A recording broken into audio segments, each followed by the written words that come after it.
rain came down like bullets that night, hammering the tin roof of Mike's roadside diner with a fury that seemed personal. It was the kind of storm that turned highways into rivers and sent sensible people running for cover. But Mike Carson wasn't running anywhere. He stood behind the counter of his failing restaurant, watching water stream down the windows, blurring the neon sign that flickered in the darkness outside. At 42 years old, Mike had weathered storms before. Desert storms in Iraq, where sand got into everything and the enemy could be anyone. The storm that took his wife 3 years ago, cancer eating away at her until there was nothing left but memories, and a 7-year-old daughter who still cried for her mama some nights. And now this storm, the slow suffocation of debt and empty tables, of a dream that was drowning one unpaid bill at a time. The diner had been Sarah's idea. His late wife had drawn the plans on napkins during his last deployment, sketching out booths and counters, imagining a place where truckers and travelers could find a hot meal and a kind word. After she passed, Mike had poured everything into making that dream real. He cashed out his military savings, took loans he couldn't afford, and opened the place on Route 63, halfway between Kansas City and nowhere. For a while, it had worked. The diner became a spot where locals gathered for breakfast, where the Friday night special actually drew a crowd. But then the new highway bypass opened, and traffic dried up like a creek in August. The regulars still came, but not often enough. The bills kept coming, though, always the bills. Mike wiped down the counter for the 100th time that evening, his hands moving through the familiar ritual even though there were no customers to serve. The kitchen was dark. He'd sent Carla, his only remaining waitress, home hours ago. No point paying her to stand around in an empty restaurant. Upstairs in the small apartment above the diner, Emma was asleep, her math homework still spread across the kitchen table. She was 8 now, with her mother's brown eyes and a smile that could break his heart. He thought about waking her, carrying her to bed properly. But exhaustion pinned him in place. The kind of tiredness that came from fighting a battle you knew you were losing. The bank had sent another letter. He had 2 months, maybe 3 if he stretched it, before they'd take the diner. Take everything. Outside, the storm intensified. Wind shook the building. And somewhere in the darkness, something metal crashed against pavement. Mike moved to the window, peering out into the deluge. Lightning flashed, illuminating the parking lot for a frozen instant. Empty. Always empty these days. He'd been a good soldier once. Sergeant Michael Carson, decorated for valor, respected by his men. In the military, everything had been clear. You had orders, objectives, brothers who watched your back. Out here in the civilian world, he felt like he was navigating enemy territory without a map. Every decision felt like it could be the wrong one. Sarah would have known what to do. She always did. She was the planner, the dreamer, the one who could see possibilities where he only saw problems. Without her, he was just a man trying to hold on to the last piece of her vision, watching it slip through his fingers like water. The lights flickered. Once. Twice. Mike held his breath, but they stayed on. Barely. The storm was getting worse. Thunder rolled across the plains, a deep rumble that seemed to come from the earth itself. Mike had heard that sound before, in combat zones, when artillery batteries opened up miles away. The memory made his shoulders tense. Even after all these years, his body remembered war. It remembered to be ready, to be alert, to survive. But what was he fighting for now? A failing business? The ghost of a dream? He looked around the empty diner, at the cracked vinyl booths that needed replacing, the coffee maker that leaked, the menu board where he'd crossed out half the items because he couldn't afford to stock the ingredients. This place was dying, and he didn't know how to save it. Emma stirred upstairs. He could hear the soft creak of her bed through the ceiling. She never slept well during storms. Neither did he, but for different reasons. She was afraid of the thunder. He was afraid of everything else. Afraid of failing her, of losing this place, of becoming the kind of father who couldn't provide, couldn't protect, couldn't keep his promises. The wind howled. And somewhere in the distance, a siren wailed. Tornado warning? Probably. They came through every few months, tearing up trailer parks and cornfields, reminding everyone that nature didn't care about human plans. Mike checked his phone. No alerts yet, but the sky had that greenish tinge that made his gut tighten. He moved through the diner, checking windows, making sure everything was secure. This building had stood for 60 years, surviving floods and twisters and the slow decay of economic collapse. It would survive tonight. It had to. But surviving wasn't the same as thriving. Mike knew that better than anyone. He'd survived Iraq, survived Sarah's death, survived the last 3 years of scraping by. But he wasn't thriving. He was just existing, going through motions, waiting for the next blow to fall. The neon sign outside sputtered and died. The storm had finally killed it. Mike didn't bother going out to fix it. What was the point? Nobody was coming tonight. Nobody ever came anymore. He was wrong about that. The darkness outside wasn't just dark anymore. It was thick, oppressive, the kind of black that swallowed everything. The rain had become a solid wall of water, drumming against the building like it wanted in. Mike stood at the window, watching lightning tear across the sky, illuminating the world in brief, violent bursts. That's when he saw them. Headlights.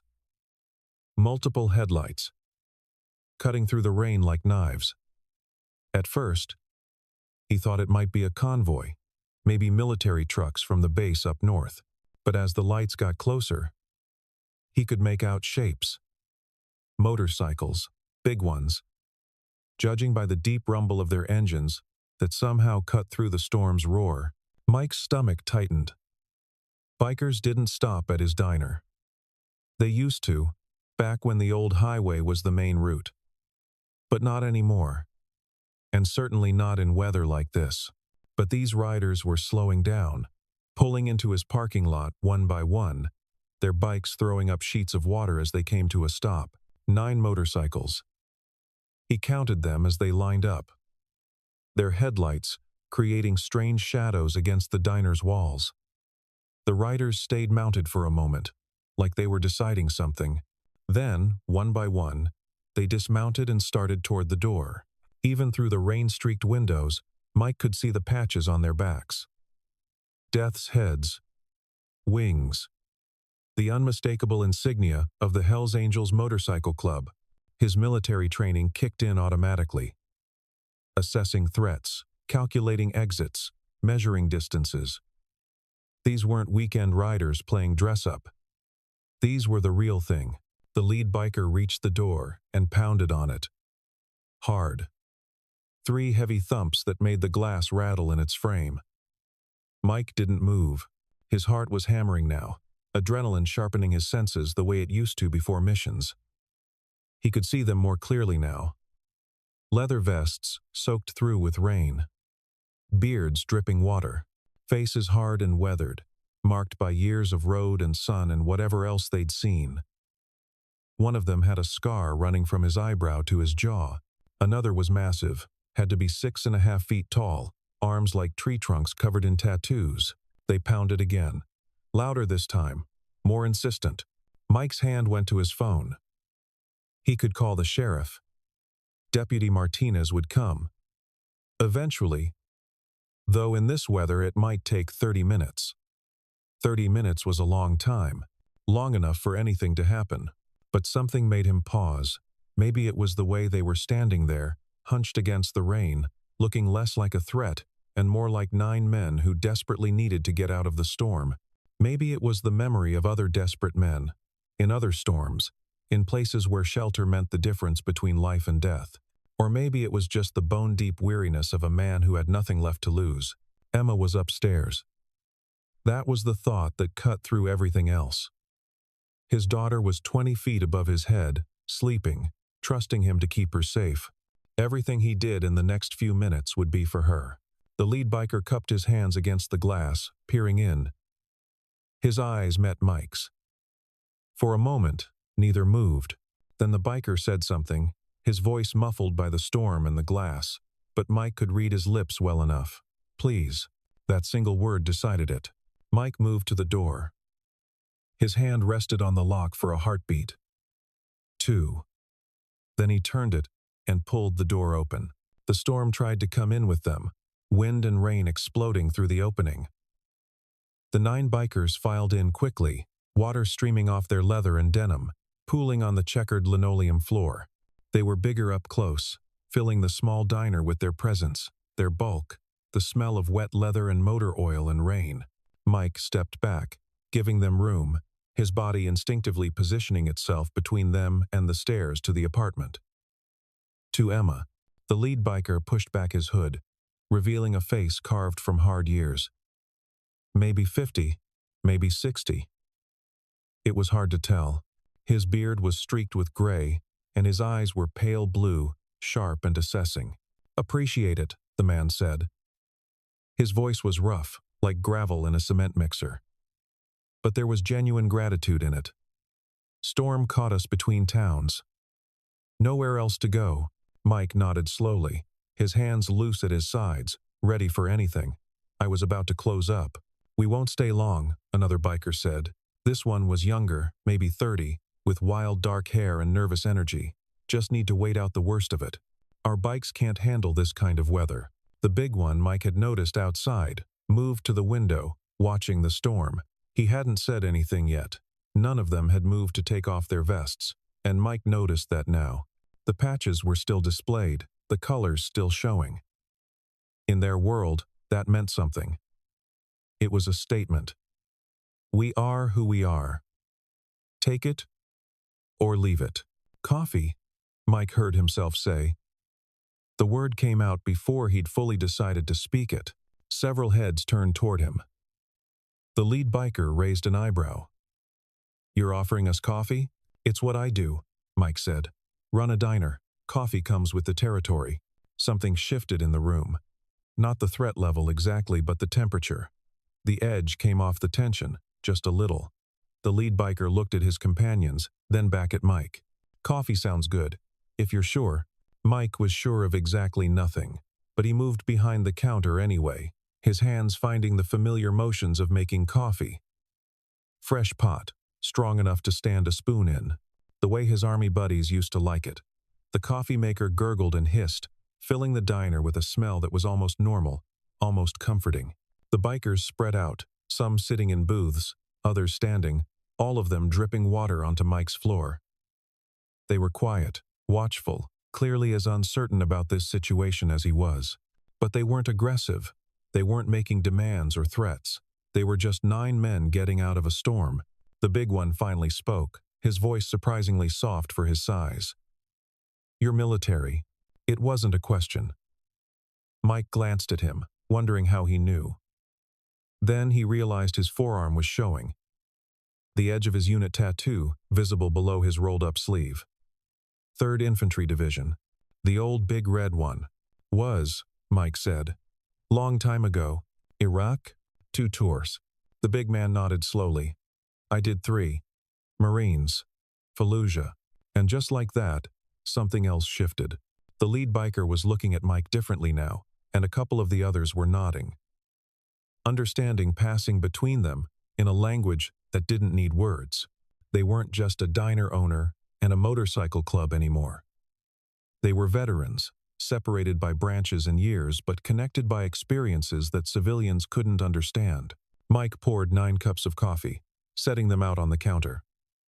The bikers came forward, taking them with nods of thanks. One of them pulled out a wallet, but Mike waved it off. On the house, storm's bad enough without worrying about coffee money. The lead biker took a long drink. Steam rising from his cup. "Name's Jack. Jack Reeves. This is my crew. We're out of Oklahoma City. Heading to a rally in Illinois. Thought we could beat the weather." He gave a dry laugh. "Thought wrong. Mike Carson. This is my place. Well, for now anyway." Jack's eyes sharpened on that last part. But he didn't ask. Instead, he gestured to the empty tables. "Business slow. Business is dying," Mike said. surprising himself with the honesty. Maybe it was the exhaustion, or the surreal nature of the situation, or the fact that these strangers would be gone in an hour and would never know or care about his problems. New highway killed us. I've got maybe 2 months before the bank takes it all. Silence settled over the diner. Outside, the storm raged on, thunder rolling like God's own bowling ball across the sky. Inside, 9 bikers and 1 ex-soldier stood in a circle of light, drinking coffee, sharing space. "That's rough," Jack said finally. "Losing your dream." "I've been there." "Yeah?" Mike didn't know why he was engaging, why he was talking to these men like they were old friends instead of dangerous strangers. Used to own a garage, auto repair, built it from nothing. Then my partner cleaned out the accounts and disappeared. Lost everything. That's when I found the club, found brothers who wouldn't run out on me. Jack looked around at his crew, and they looked back with expressions Mike recognized. Loyalty. The kind forged in fire. The young nervous one spoke up. "I was homeless, living under a bridge in Tulsa. Jack found me, gave me work, got me clean. Club saved my life." Another one, older with a gray ponytail, said, "I did 15 years in McAlester State Penitentiary. Nobody would hire an ex-con. Nobody except the club. They gave me a chance when the whole world said I didn't deserve one." Mike listened to them share their stories. The big Marine had lost his entire family in a car accident while he was overseas. Another had been a teacher until a false accusation destroyed his career. One had been in foster care his whole life and never had a family until he found the club. They weren't monsters. They were broken pieces that had found a way to fit together. "People see the patches," Jack said, reading Mike's expression, "and they make assumptions. We're dangerous, we're criminals, we're everything wrong with society. Sometimes they're right. We've got members who've done hard time. We've got guys with tempers. Guys who make bad choices. But we've also got fathers and grandfathers. Veterans. Men who'd give you the shirt off their back if you needed it." Thunder cracked so loud it felt like the building shook. One of the bikers swore, moving away from the window. The storm was directly overhead now, the full weight of nature's fury bearing down on the small town. "You got family here?" Jack asked, his eyes flicking toward the ceiling, toward the apartment above. Mike's instincts flared again, protective and sharp. "My daughter. She's 8. Asleep upstairs." Jack nodded slowly, understanding the weight of that information, what it meant that Mike was sharing it. "I've got a granddaughter about that age. Haven't seen her in 2 years. Her mother doesn't want her around the club." "Maybe she's right." There was pain in his voice. Old and deep. The lights flickered again. This time they went out completely, plunging the diner into darkness. Emergency lights kicked in after a few seconds, pale and weak, casting everything in ghostly shadows. One of the bikers laughed nervously. "Great. Storm's getting personal now." Mike went to the window, looking out at the parking lot. Their motorcycles were being battered by wind and rain, already half submerged in rushing water. The drainage system couldn't keep up. The whole lot was becoming a lake. "Bikes are going to flood," the young one said, his voice tight with worry. "Can't do anything about it now," Jack said firmly. "Not worth dying for. They're just machines. We can fix machines." But Mike could see the tension in their shoulders, the way they kept glancing at the window. These bikes weren't just machines to them. They were freedom, identity, the only valuable things some of them owned. "You guys hungry?" Mike asked, suddenly. They all turned to look at him. "I've got food going bad in the walk-in. Power might be out for days after this. Might as well cook it." He moved toward the kitchen before they could answer, before he could second-guess himself. Behind the grill, his hands knew what to do. Eggs, bacon, pancakes, toast. The simple breakfast items that formed the backbone of any diner. The smell of cooking food filled the restaurant, competing with the smell of coffee and wet leather. Mike worked in silence, letting muscle memory guide him through the familiar routines. This was what he knew. This was what he was good at. Feeding people. Creating something warm and nourishing out of raw ingredients. Jack appeared at the kitchen window, watching him work. "You don't have to do this." "I know," Mike said, flipping pancakes, "but you're here. You're hungry. And I'm a cook. It's what I do." The food was ready in 20 minutes. Mike loaded up plates, passing them through the window to the bikers who'd gathered at the counter. They took them with mumbled thanks, some looking uncomfortable. Like they weren't used to this kind of treatment. Like they were used to being turned away, chased off, treated like the threat everyone assumed they were. They ate in silence at first. The kind of hungry silence that came from men who'd been riding all day, who'd been caught in a storm, who'd thought they might have to sleep in a ditch. Then someone said the pancakes were good. Someone else asked what Mike's secret was. The tension that had been hovering over everything began to lift, replaced by something almost companionable. The Marine, whose name was Tom, told a story about a mess hall in Baghdad where the cook had made pancakes that could double as frisbees. They all laughed. Jack countered with a story about a diner in Reno where the eggs were so bad they'd made him swear off breakfast for a month. More laughter. Mike found himself smiling, actually smiling, for the first time in weeks. There was something surreal about the whole scene. 9 Hells Angels bikers sitting in his dying diner, eating his food, sharing stories like old friends. His military buddies would have loved this. Sarah would have too. She'd always said the best moments in life were the unexpected ones. "You're a good man, Mike Carson," Jack said, pushing his empty plate away. "World needs more people willing to open their door in a storm. World needs more people who don't judge a book by its cover," the gray ponytail one said, looking at Mike with respect in his eyes. Mike shrugged, uncomfortable with the praise. "I just made some eggs." "It's not a big deal." "It is to us," Jack said quietly. "You'd be surprised how many places wouldn't let us through the door. How many people cross the street when they see us coming. You could have called the cops, had us removed. Instead, you fed us. That means something." The storm began to ease around midnight. The rain shifted from a solid wall to a steady pour. The thunder moved east, grumbling its way toward other towns. The emergency lights had held. And through the windows, the parking lot was visible again, water slowly draining away. The bikers stirred, preparing to leave. They were still soaked, their leather still heavy with water. But they were warm now, fed, ready to face whatever came next. Jack came to the counter where Mike was wiping down surfaces that didn't need wiping. "What do we owe you?" Jack asked, pulling out his wallet. Mike waved him off.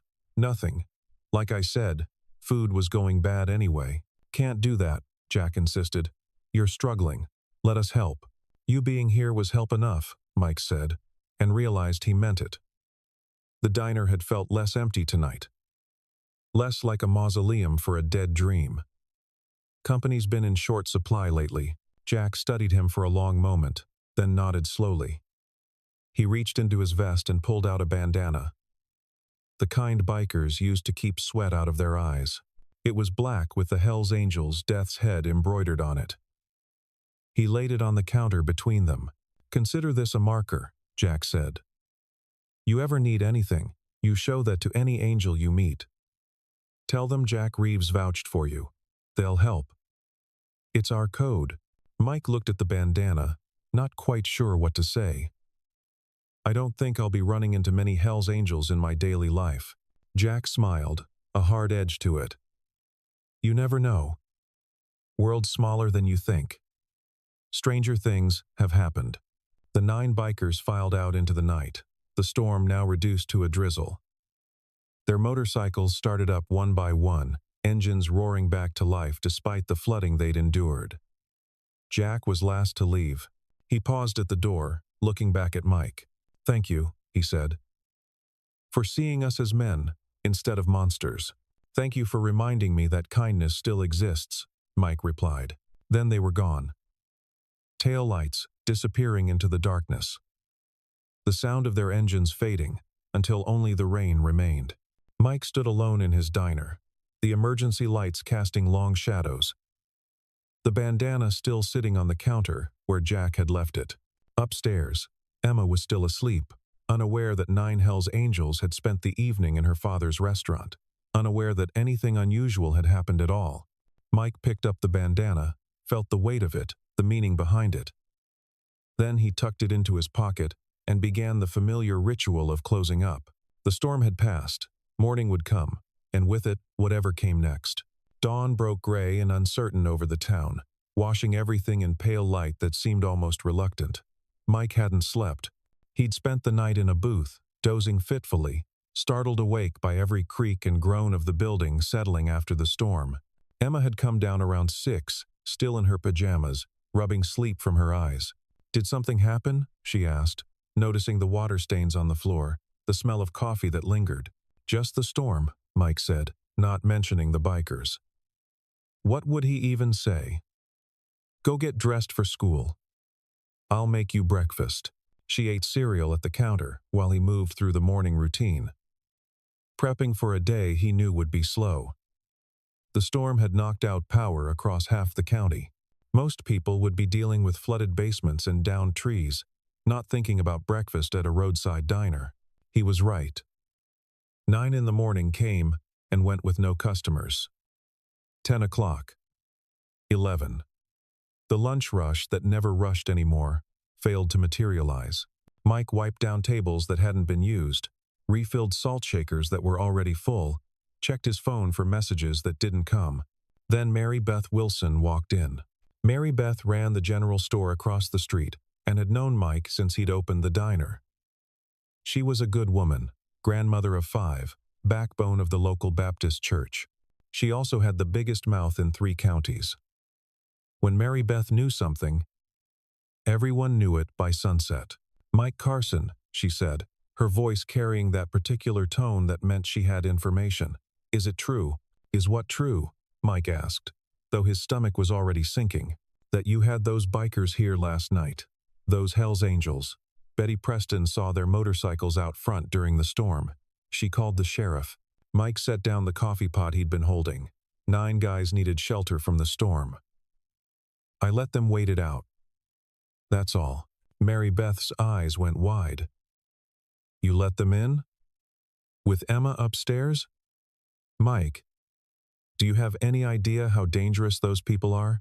"They were 9 men caught in a storm," Mike said carefully. "I gave them coffee and waited for the weather to pass. Nobody got hurt. Nothing got stolen. They left when the rain stopped." But Mary Beth was already shaking her head, backing toward the door. "I can't believe you'd take that kind of risk. And with your daughter in the building, people need to know about this." She left without ordering anything. Mike watched her hurry across the street, already pulling out her phone. By noon, he figured, everyone in town would know. By evening, the story would be twisted into something it wasn't. He was right about that too. Deputy Martinez showed up around 1 in the afternoon, his cruiser pulling into the parking lot with deliberate slowness. Mike met him at the door, already knowing what was coming.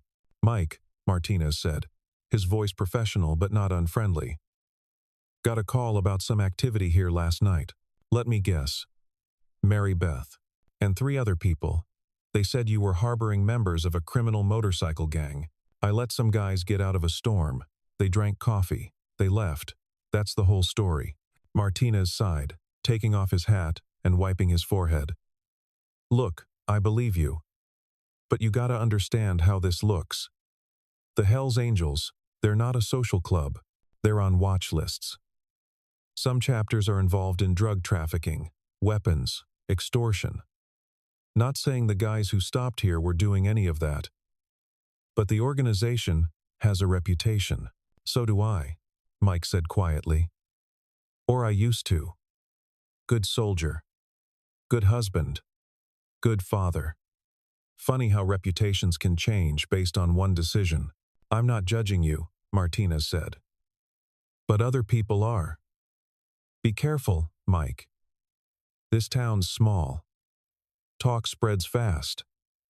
It could hurt your business even more. Mike laughed, a bitter sound. My business is already dead. Can't hurt a corpse. After Martinez left, Mike stood in the empty diner and felt the weight of it all pressing down. The town was turning against him, for showing basic human decency, for doing what any good person should have done. He thought about calling someone, but who? He didn't have friends anymore. Didn't have time for friends. Between trying to save the diner and raising Emma alone, the phone rang.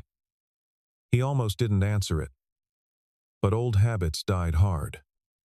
Mike's roadside diner. This is Karen Foster from the school. The principal's voice was tight, uncomfortable. We need you to come pick up Emma. Mike's blood went cold. Is she hurt? Is she sick? She's fine physically. But there's been an incident. Some of the other children heard about the bikers at your restaurant. They've been teasing Emma. It escalated. I think it's best if she goes home early today. Mike closed his eyes. Of course. Of course the children would hear. Would repeat what their parents said. Would turn it into weapons against his daughter. I'll be right there. Emma was sitting in the principal's office when he arrived. Her face blotchy from crying. Her backpack clutched in her lap. She wouldn't look at him. Mike felt something crack in his chest, rage and grief mixing into something toxic. What happened? He asked Karen Foster. The principal shifted uncomfortably. Some boys were saying Emma's father was friends with dangerous criminals. That he was probably a criminal too. Emma defended you. There was pushing. No one was seriously hurt. But my daughter is being punished for my choices, Mike finished. I'm not punishing her. I'm protecting her. The situation was getting out of hand. I think a cooling-off period would be best for everyone. Mike wanted to argue, to fight, to make them understand. But what was the point? He took Emma's hand and led her out of the school. Past the other parents who watched them leave, with expressions ranging from pity to disgust. In the truck, Emma finally spoke. Did you really let bad men into the diner? I let some men out of a storm, Mike said carefully. They weren't bad, they were just different. And people sometimes fear what's different. But the kids said, the kids don't know anything, Mike interrupted. Neither do their parents. They're judging people they've never met based on nothing but fear and gossip. Emma was quiet for a while. Then, in a small voice, are we going to lose the diner? Mike pulled over to the side of the road, unable to drive while his vision was blurring. He turned to his daughter, this beautiful, brave girl who'd already lost too much in her short life. I don't know, baby. Maybe. Probably. But we'll be okay. We'll figure it out together. She unbuckled her seatbelt and crawled across to hug him, her small arms around his neck, her tears soaking into his shirt. Mike held her and let himself break just a little, let the fear and frustration and bone-deep weariness wash over him. Then he pulled himself together, wiped his eyes, and drove them home. The diner was empty when they got back. It stayed empty all afternoon. Mike called Carla and told her not to come in. No point paying her when there were no customers to serve. He made Emma hot chocolate and let her do her homework at the counter while he stared at bills he couldn't pay. The sun was setting when he heard the sound. At first, he thought it was thunder, distant and low. But the sky was clear, the storm long gone. The rumble grew louder, deeper, more insistent. Mike moved to the window, Emma coming to stand beside him. Motorcycles, dozens of them. No, more than dozens. The sound was enormous, a rolling wave of engines that made the windows rattle. Mike's heart started pounding as the first bikes came into view, turning off the highway and heading straight for the diner. Dad? Emma's voice was small, scared. It's okay, Mike said, though he had no idea if that was true.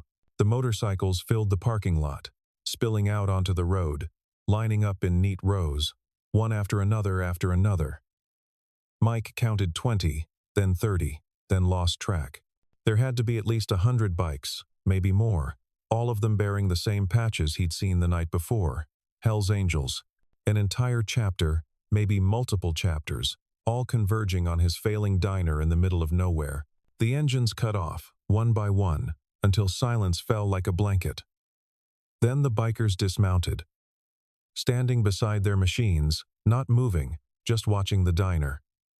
Watching him, Mike's hand went to his phone, but he didn't dial. Some instinct told him this wasn't a threat. Not yet. Not unless he made it one. Jack Reeves stepped forward from the crowd, striding toward the diner with purpose. Behind him, the 100-plus bikers remained still, waiting. Mike met Jack at the door, opening it before the older man could knock. "Jack," Mike said, his voice surprisingly steady. "This is unexpected. Can we talk?" Jack asked. "Just you and me?"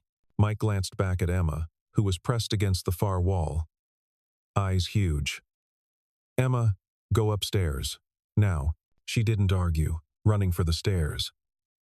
Once Mike heard the apartment door close, he stepped outside, pulling the diner door shut behind him. 100 pairs of eyes watched him, some curious, some hard, all waiting. "I know how this looks," Jack said, reading Mike's tension. "We're not here to cause trouble. We're here to say thank you." "For coffee?" Mike said. "Seems like overkill," Jack smiled. That hard edge still there. Word spreads fast in the club. "My crew told their brothers what you did. How you opened your door when you didn't have to. How you treated us like human beings instead of animals. It meant something, Mike. More than you probably realize." "I just made coffee," Mike protested. "You did more than that," another voice said. Tom, the big Marine, stepped forward. "You gave us dignity. You risked your business, your reputation, your safety for 9 strangers. That's honor. That's brotherhood. That's the kind of thing we respect." "We heard what happened after," Jack continued. "How the town turned on you. How your daughter got bullied at school. How people are treating you like a criminal for showing basic decency. That's not right. That's not how it should work. That's life," Mike said tiredly. "People make judgments, form opinions. There's nothing you can do about it." "Sure there is," Jack said. "We can show them they're wrong. We can show them what the club really is. And we can repay a debt." He turned and raised his hand. As one, the 100-plus bikers moved, heading for the diner entrance. Mike's instinct was to block them, to protect his space, but Jack put a hand on his shoulder. "Trust me," he said. The bikers filed into the diner in an orderly fashion, filling every booth, every chair, lining up at the counter. They were quiet, respectful, not touching anything they shouldn't, and when the last one was inside, Jack turned to Mike. "We'd like to order breakfast," he said. "All of us. Whatever you can make, and we're paying full price. No arguments." Mike stared at him. "You want me to cook for 100 people? Is that a problem?" Jack's smile widened. Mike thought about his walk-in full of food going bad. He thought about the bills piled on his desk. He thought about Emma upstairs, scared and confused. Then he thought about 9 men in a storm, grateful for coffee and basic human kindness. "No," Mike said. "No, it's not a problem. It'll just take some time." "We've got time," Jack said. Mike went into the kitchen and stood there for a moment, trying to process what was happening. Then his training kicked in. He'd cooked for hungry soldiers before. He'd run mess operations in the middle of combat zones. He could handle this. He called up to Emma. "Baby, I need your help. Can you be brave for me?" She came down slowly, staying close to him. When she saw the diner packed with bikers, she stopped, but Mike took her hand. "These people need food," he told her. "And we're going to feed them. Just like we always do. Can you take orders?" Emma looked at the bikers, then at her father, then nodded. Mike gave her his order pad and watched her approach the first table with trembling hands. The bikers were gentle with her, kind, placing simple orders and thanking her politely. By the third table, she'd stopped shaking. Mike cooked. He worked the grill like it was an instrument, like he was conducting a symphony of bacon and eggs and pancakes. The rhythm took over, the familiar dance of prep and cook and plate.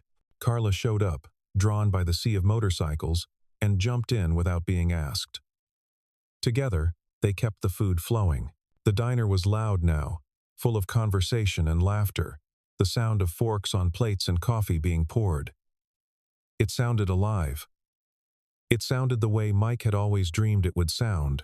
Word spread fast. People from town started gathering outside, drawn by the spectacle. The sheriff showed up with 3 deputies, but when he saw how orderly everything was, how peaceful, he just watched from his car. Mary Beth Wilson stood across the street, phone in hand, undoubtedly spreading this new gossip as fast as her fingers could type.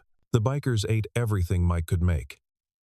They ordered seconds, thirds. They drank gallons of coffee. And when they finished, they paid. Cash on the tables, more than the meals cost. Tips that would have made a Las Vegas waitress blush. Jack came to the register with a stack of bills. "What's the damage?" he asked. Mike tallied it up, his hands shaking. $3,400. Jack counted out $5,000. "Keep the change." "Consider it payment for last night, too." "I can't." "You can, and you will." "And Mike?" Jack leaned in close. "We're not just here for breakfast. We're making a statement. This diner is under our protection now. Anyone messes with you, they mess with us. Let that word spread too." More bikers came to the counter, adding money to the pile. The young nervous one from last night pressed $200 into Emma's hand. "For being brave," he told her. The gray ponytail left $300 on his table. Tom, the Marine, caught Mike's eye and nodded, brother to brother, before adding $500 to the pile. By the time the last biker filed out, Mike had made more money in 3 hours than he'd made in the previous 3 months combined. He stood behind the counter, staring at the cash, unable to process it. Emma was crying, happy tears this time, hugging Mike's leg. Outside, the bikers mounted their motorcycles. But before they started their engines, Jack raised his fist in the air. As one, every single biker did the same. A salute, a sign of respect. Then the engines roared to life, and they pulled out in formation, a river of chrome and leather flowing back onto the highway. The crowd that had gathered stood in stunned silence. Mary Beth Wilson had lowered her phone.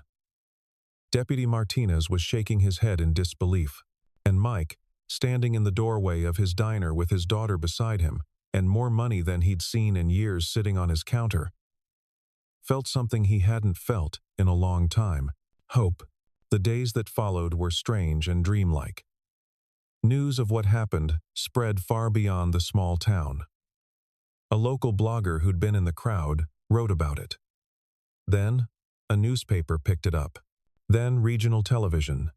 "Hell's Angels Save Struggling Veterans Diner" became a headline that traveled across state lines, across the country. People started showing up. At first, just locals who were curious, who wanted to see the place where it happened. Then travelers, making detours off the new highway to stop at Mike's roadside diner. They wanted to hear the story from Mike himself. Wanted to sit in the booths where the bikers had sat.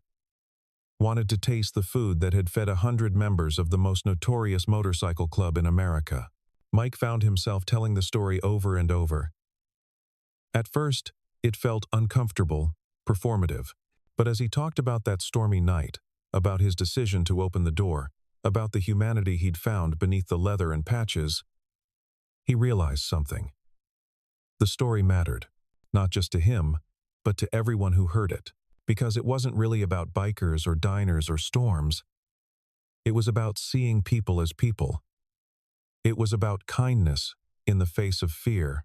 It was about how a single moment of compassion could ripple outward in ways you never imagined. Business boomed. Mike had to hire back Carla full-time, then hire 2 more waitresses and a line cook. The walk-in that had been emptying out was now constantly restocked. The booths got reupholstered. The leaky coffee maker got replaced.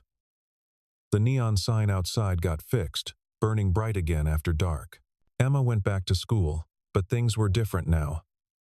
The kids who teased her were quiet, maybe embarrassed, maybe just confused. The principal called to apologize. Some parents actually approached Mike to say they'd been wrong, that they'd judged too quickly. Not everyone changed their minds, but enough did. Enough to make Emma feel safe again. About a month after the bikers came, Mike was closing up one evening when a car pulled into the parking lot. Not a motorcycle this time, just a plain sedan. A woman got out, maybe 60 years old, well-dressed, carrying herself with the bearing of someone important. "Are you Mike Carson?" she asked. "That's me. I'm Patricia Reeves." Jack's ex-wife. Mike straightened, suddenly wary. "Is Jack okay?" "He's fine. Ornery as ever." She smiled, but there was sadness in it. "I came because I needed to meet you. The man who treated my ex-husband like a human being. Do you know how rare that is? I just gave him coffee." "You gave him respect," Patricia corrected. "You gave him dignity. And in doing so, you reminded him that he's more than the patch he wears. I wanted to thank you for that." They talked for an hour. Patricia told Mike about her life with Jack, about the man he'd been before the club, about the good parts that still existed under the hard exterior. She told him about their granddaughter, about how she was reconsidering her stance on letting Jack see her. Because if a stranger could see the good in him, maybe she'd been blind to it herself. "He thinks he's protecting her by staying away," Patricia said. "But maybe she needs to see that people are complicated, that you can make mistakes and still be worthy of love. You taught me that, Mike. You taught a lot of people that." After she left, Mike sat in his diner and thought about Sarah, about how she'd always seen the good in people, even when it was hard to find, about how she'd believed that kindness was never wasted, that compassion always mattered. He'd tried to live by those principles after she died. But somewhere along the way, he'd gotten tired, had started believing that the world was too hard, too cruel, that kindness was a luxury he couldn't afford. 9 Men in a Storm had changed that. Or maybe he'd changed it himself, by choosing to open the door instead of keeping it closed.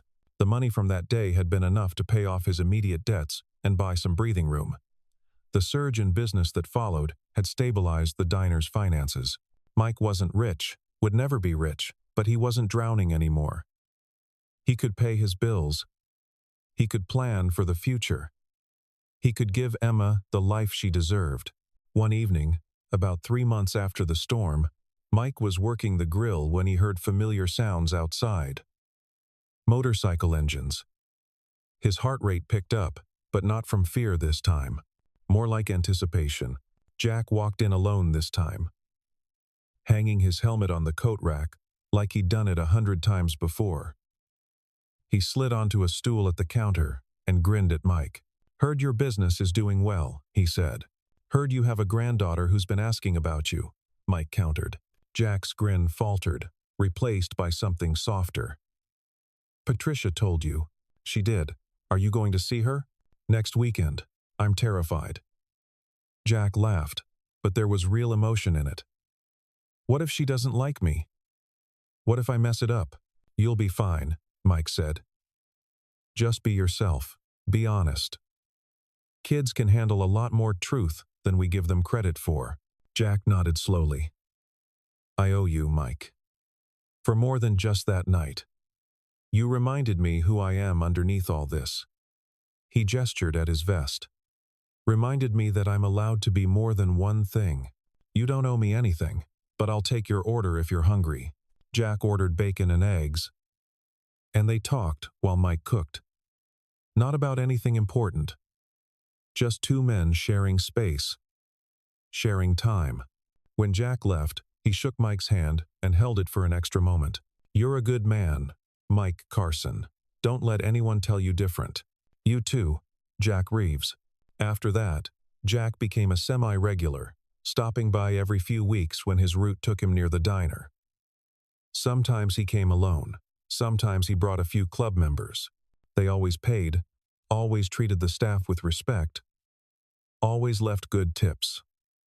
And slowly, the town got used to seeing bikers at Mike's place. Got used to the idea that maybe their prejudices had been wrong.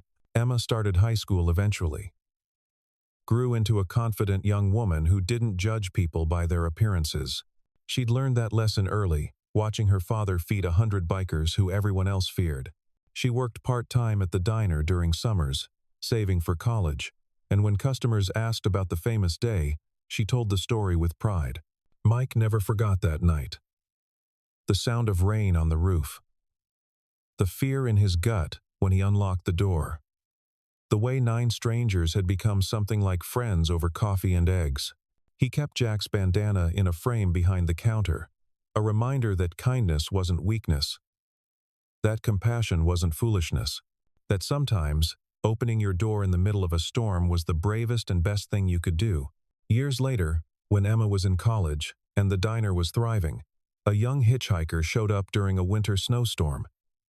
He was dirty, probably homeless, definitely trouble in the eyes of most people. Mike saw him standing outside, shivering, debating whether to come in. Mike didn't wait for him to decide. He opened the door and waved him in. "Coffee's hot," Mike called out. "Food's good. Stay as long as you need to." The young man looked at him with suspicion, then with surprise, then with gratitude so profound it hurt to see. He came inside, shedding snow, and Mike got him a cup of coffee and a menu. At the end of the counter, an old faded bandana hung in its frame, the death's head still visible. Mike glanced at it and smiled. Some lessons, once learned, stayed with you forever.